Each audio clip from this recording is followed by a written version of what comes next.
ভোলায় গ্রামীণ ও প্রান্তিক পর্যায়ের শিক্ষার্থীদের জন্য মানসম্মত শিক্ষা নিশ্চিতকরণের লক্ষ্যে শিক্ষা সুরক্ষা প্রকল্পের কার্যক্রম তুলে ধরে অবহিতকরণ ও মতবিনিময় সভা অনুষ্ঠিত হয়েছে।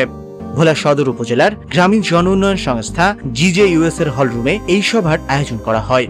গণসাক্ষরতা অভিযান ও স্ট্যান্ডার্ড চার্টার ব্যাংকের সহযোগিতায় GJUS প্রকল্পটি বাস্তবায়ন করছে।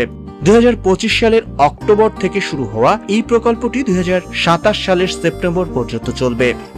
সভায় প্রধান অতিথি হিসেবে ছিলেন সদর উপজেলার মাধ্যমিক শিক্ষা কর্মকর্তা মোহাম্মদ রকিবুল হাসান। সভাপতিত্ব করেন GJUS এর পরিচালক মোহাম্মদ হুমায়ুন কবির।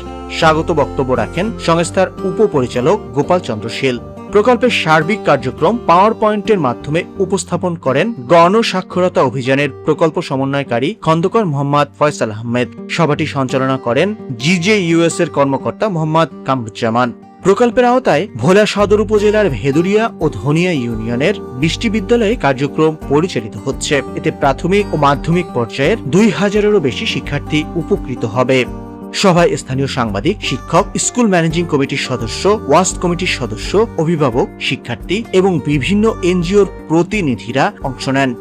এছাড়াও প্রাথমিক পর্যায়ের শিক্ষার্থীদের বই পড়ার অভ্যাস গড়ে তোলার লক্ষ্যে সভায় উপস্থিত 3টি প্রাথমিক বিদ্যালয়ের শিক্ষকদের কাছে শিশুতোষ বই তুলে দেওয়া হয়।